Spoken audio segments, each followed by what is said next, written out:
guys, it's Haley, and I'm hanging out with Rob on the Front Row Live.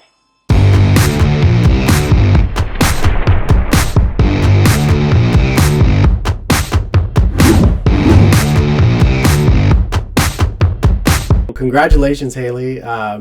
Big week for you.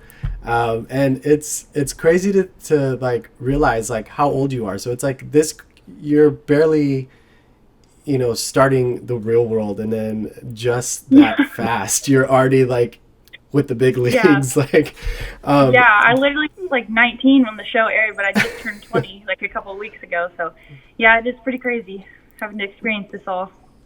It's like one of those things where like your friends went to college and you're like, oh, I'm on a TV show. Yep.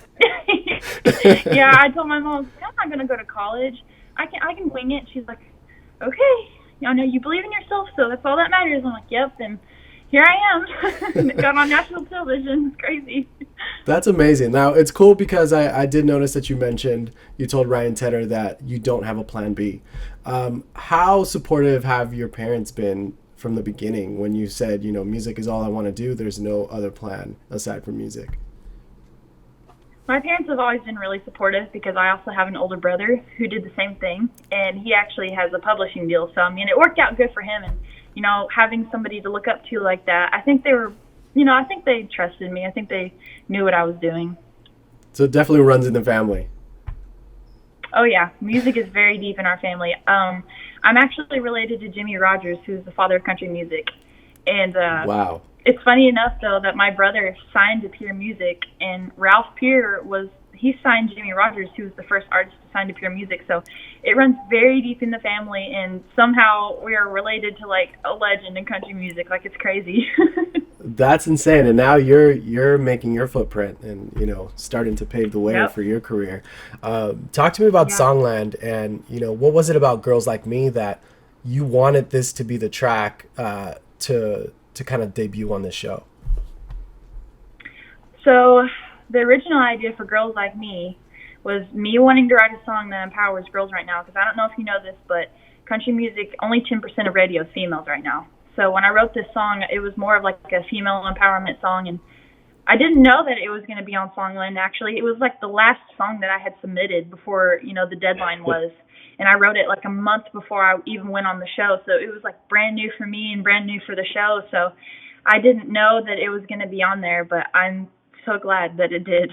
Talking to the other winners of this season's Songland, I'm noticing a pattern that, the song that has been chosen wasn't necessarily their first choice. Either like a friend kind of said you have to put it in there, or one of them, their parents sent it to Songland. So, why wasn't Girls Like Me your first choice? Well, it's just because I hadn't written it quick enough before we submitted a bunch of songs, but honestly, I'm really glad that it did make it, because I did believe in the song a lot.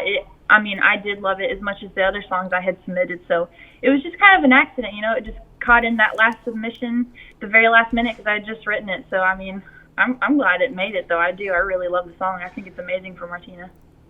Now, you performed the song, and the second time around, after you polished it up and everything, you made her cry. Like, did you ever expect something like that? Like that's usually it's the other way around. The artist makes us as fans like cry, but you did it backwards. I never ever thought I would make Martina McBride cry. Never in a million years did I imagine that, because I grew up listening to her music when I was just a child, and my mom would play it in the car, and never imagined it. It just made me feel like so special, because I cry when I listen to her, and I just never thought that would happen ever. After that first performance, and the mentors kind of jumped in and said, maybe you should do this. Esther Dean had ideas to kind of switch verses around. Martina actually also had her 2 cents to put in. But, during that collaboration between all of you right there live on the stage, like, what was that experience like for you, and what did you kind of learn from that? Well, I learned that I was going to need to make the song more mature for Martina, and Esther definitely helped me out there, because I was having to write from a different, a different standpoint in life. And when they were telling me how they could make the song for Martina, it gave me a lot of information that I needed to make the song better. And Esther definitely helped in the studio too. In the initial process of the song, did you feel like any certain lyric or any certain melody kind of challenged you? I think the lyric, it's not perfect and it's not meant to be, really just touches my heart, and it means a lot to me because my whole life I've always been in the music industry focused on being perfect and what would an A&R look for, or always worried about what others think. So that line in the song means a lot to me because I think even myself, I need to take it as serious as I can. Was that also the same line that kind of kickstarted the song for you, or was it something else that kind of started this track for you?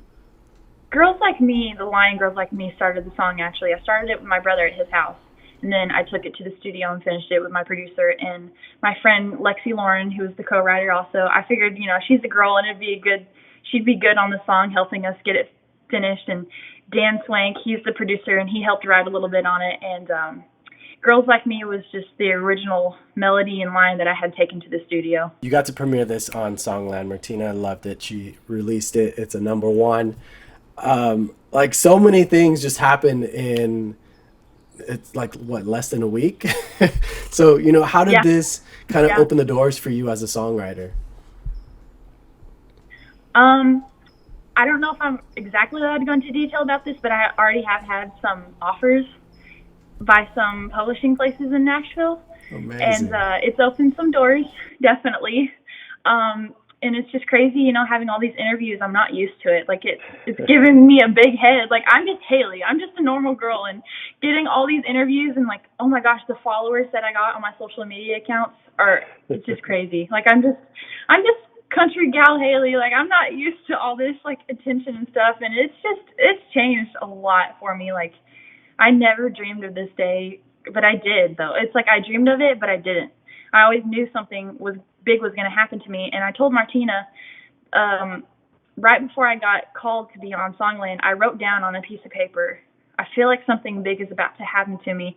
I'm not quite sure what it is, but I kept that note, and I have it downstairs somewhere. Not quite sure, but I did. I wrote it down because I felt like something big was going to happen. And then I got the call from Songland, and I told my mom, I was like, I think this is what my gut feeling was telling me, that this was going to happen. So you graduated high school and then you immediately moved to Nashville.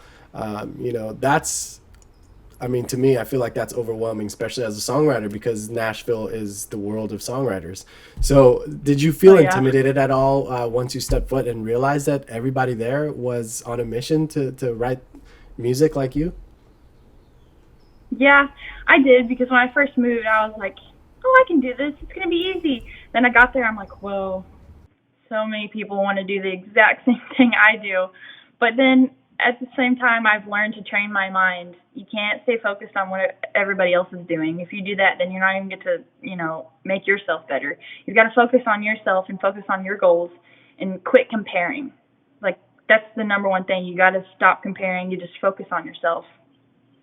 Right. That's true. We tend to forget that it's something so small, but it can make a big impact in our lives. So.